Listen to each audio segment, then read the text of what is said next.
Qabla ayah tua. Barang siapa datang ke pengajian, maka sebelum mengangkat kakinya dari pintu rumah, itu dosanya sudah lebih dulu diampuni oleh Allah Subhanahu.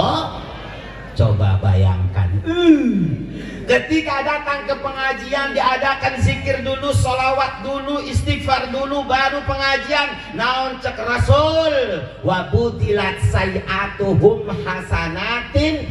Kita datang ke pengajian memikul dosa, pulang ngaji dosanya diampuni, lalu diganti dengan pahala sebanyak dosanya. Coba berarti ini nih sekarang nih kan, kalau Rasulullah mengatakan barang siapa yang datang ke pengajian, ke majelis zikir dengan membawa dosa, maka pulangnya dosanya diampuni dan diganti pahala sebanyak dosanya. Berarti Pak, Abi mau tebak-tebakan nih, di antara kita yang paling beruntung itu siapa? Ayo, di antara kita yang paling beruntung siapa? Jawab. Ayo. Yang paling belakang paling untung. Alasannya kenapa? Laka banyu udah kurang ajar ya. Panitia belakang laka banyu nih. Yang paling beruntung malam ini adalah yang paling banyak dosanya. Nah iyalah, umpama kita datang ke sini memikul 100 gunung dosa, pulang dari sini 100 gunung diampuni dosanya oleh Allah, diganti pahala 100 gunung sebanyak dosanya. Untung nggak? Untung nggak? Makanya kalau nggak ngaji rugi, Bu, rugi. Ya Allah.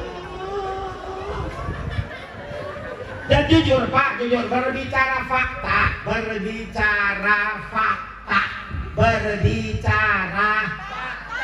syarat sahnya sholat itu diantaranya adalah harus tahu rukunnya sholat, batalnya sholat, syaratnya sholat, sunahnya sholat. Itu syarat sah. Nah, syarat sah, kalau kita sholatnya pengen diterima, harus tahu rukunnya, batalnya, sunahnya, abadnya, hayatnya. Itu harus tahu baru sah. Berarti kalau kita nggak tahu rukun, nggak tahu batal, nggak tahu sunah, nggak sah sholatnya, nggak sah. Sholat ternyata mau menjadi mana ke sholat? Weh, bagaimana nih? Lah makanya kalau pengen sah sholatnya ngaji. Emang hati kalau ngaji sah sholatnya sah. Kalau ngaji kita lagi belajar sampai kapan? Minal mahdi ilal lahdi. Mulai dari kita hidup sampai mati terus ngaji. Anggap bagaimana nih kalau nggak pintar-pintar? Walaupun nggak pintar-pintar, Kiai banyak tanyakan. Allah itu mewajibkan ngaji apa pintar? Tanya. Allah nggak mewajibkan pintar. Allah nggak mewajibkan pintar. Walaupun kita ngaji tiap hari sampai kiamat, bodoh sampai kiamat. Kalau udah ngaji enggak dosa. Enggak dosa. Dengarkan baik-baik. Allah tidak mewajibkan pintar. Yang Allah wajibkan itu datangnya ke pengajian, duduknya ke pengajian. Walaupun nggak pintar-pintar, sah ibadahnya. Kalau kita sholat, kalau kita ngaji, ketika sholat benarnya diterima, salahnya dihampura. Alhamdulillah. Tapi kalau nggak ngaji, lantas siha sholatuhu walau kana ka sholatihi. Kalian harus tahu rukun dah sholat, batalnya sholat, sunahnya sholat. Kalau tidak tahu, tidak sah sholatnya. Subhan. Kan enak Bu kalau ngaji mah, walaupun kita bodoh, nggak pintar-pintar, kalau ngaji sholatnya benernya diterima, salahnya diampura. Untung nggak? Tapi kalau nggak ngaji, walaupun sholatnya kayak kiai, nggak ada ilmunya, nggak diterima. Man amila bi ghairi ilmin a'maluhu mardudatun la tuqbal. Barang siapa yang melakukan sholat tanpa didasari ilmu agama, itu sholatnya tidak diterima dan ditolak oleh Allah. Subhan. Udah duduk pengajian, dikasih kopi, udah tidur campak, udah apa lah. Jujur gak apa-apa. Nih, gerakan. Akulabu kasranu khairun min alfi abidin mujtahidin. Orang ngaji yang malas tidur sambil selonjor asal tidurnya di pengajian pengajian itu lebih baik daripada 1000 ahli ibadah yang jual.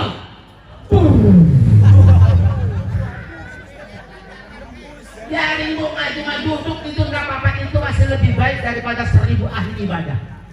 Tuh, duduk nggak apa-apa, udah tidur ya ustaznya menyerocosnya. Nggak apa-apa, asal duduk di pengaji. Julu suka seakan di majelis ilmi khairum min ibadah disiplin. Duduknya kalian di pengajian itu lebih baik daripada ibadah 60 tahun. La haula wala quwwata illa billahil aliyyil. Bu, dengarkan baik-baik Bu ya. Kalau ada pengajian datang Bu ya. Emang Bu, jujur Pak, majelis ilmi Raudhatun min Riyadil Jinan. Tempat pengajian itu adalah kebun surganya Allah. Makanya yang datang ke pengajian itu hanyalah ahli-ahli surga. Kenapa? Karena kata Rasulullah, ya ashabi walillahi fil ardi jannatun. Allah itu punya surga di bumi. Kata sahabat, manhum ya Rasulullah, mahia ya Rasulullah. Apa itu surganya Allah di muka bumi? Hiya majalisul ilmi wa majalisul dzikri. Kebun surganya Allah di muka bumi adalah majelis taklim dan majelis zikir. Barang siapa yang duduk tubaisuhu, hadir di pengajian atau di majelis zikir, dijamin hidupnya bahagia, sukses dunia akhirat. Untung nggak Bu? Tapi emang Bu, jujur aja ya, yang namanya pengajian itu panggilan iman. Jadi yang datang hanyalah orang-orang yang beriman. Kalau orang beriman Bapak jujur, apalagi pengajiannya dekat, walaupun jauh dia akan datang. Gak punya ongkos, dia cari ongkos sampai jual bebek, cari ongkos buat datang ke pengaji. Kadang pengajian itu panggilan dia akan cari pengajian.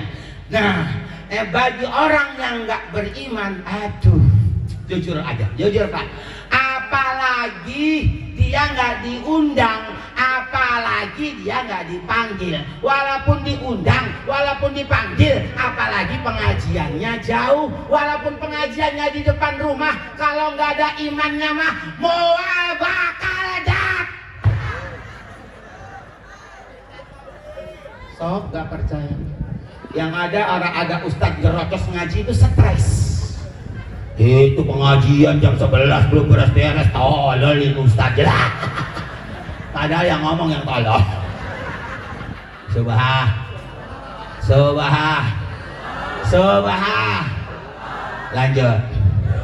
Lanjut. Tolong pengajian. Ibu jangan banyak alasan ya kalau diajak ngaji ya. Awas, ngaji, apapun alasannya ngaji. Karena ngaji itu dasar daripada kekuatan iman dan Islam kita. Dari ngaji kita tahu, dari tahu kita iman, dari iman kita takwa, dari takwa akan kuat iman dan Islamnya. Sallu ala Nabi Muhammad. Bu, ibu-ibu nih biasanya kalau diajak pengajian alasan mulu. Pengajian yuk. Hampura. Saya lagi punya anak kecil. Entar aja lah kalau udah gede. Atau dimaklumi kan punya bayi, kan? 1 tahun, 2 tahun, 3 tahun udah gede kan? Diajak lagi, di pengajian yuk. Sekarang kan anaknya udah gede. Iya hampura ya, cerita sayanya matang lagi.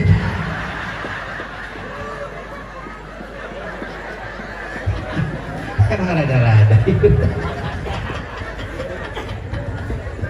Bohong.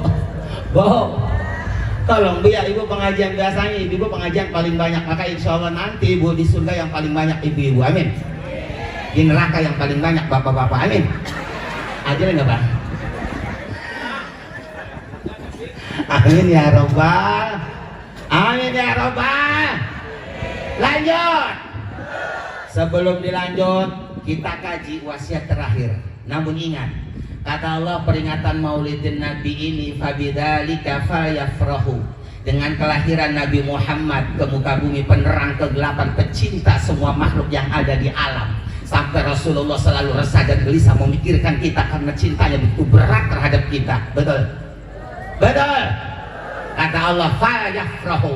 maka kalian harus berbahagia dengan kelahiran Nabi Muhammad. Dengan apa kita merealisasikan kebahagiaannya ini? Tentu dengan melakukan sunnah-sunnahnya, dengan memperbanyak sholawat, dan diantaranya dengan memperingati peringatan Maulidun Nabi kita, Nabi besar Muhammad. Dan tentunya dalam memperingati peringatan Maulidun Nabi ini, semua program acaranya tidak lepas daripada syariat Islam. Pertama, berkumpul di satu majelis silaturahmi. Ya kan silaturahmi? Ya, silaturahmi perintah Allah dan Rasulnya. Yang kedua tadi bagi apa? Makanan sodakonya masyarakat patriot. Ini kan sodako. Sodako ini kan perintah Allah dan Rasulnya. Nggak menyalahi sunnah. Ini perintah Allah dan Rasulnya, nggak ada yang bid'ah. Semuanya hak. Lalu diadakan pembacaan ayat suci Al-Quran. Tadi kan pembacaan ayat suci Al-Quran. Baca ayat suci Al-Quran itu perintah Allah dan Rasulnya, dilakukan oleh Rasul. Lalu diisi ceramah, habis ceramah ngwak-ngwak pengajian. Pengajian ini perintah Allah dan Rasulnya, dakwah dilakukan oleh Rasulullah, dan nanti ditutup dengan doa. Doa juga perintah Allah dan Rasulnya, dilakukan oleh Rasulullah. Enggak ada bid'ahnya mulut ini. Ini untuk memagari kita agar tetap cinta kepada Rasulullah dengan memperingati Maulidun Nabi Muhammad. Insya Allah ke depan nanti Gang Patriot peringatan Maulidun Nabi-nya lebih besar lagi. Takbir, takbir, sallu ala Nabi Muhammad.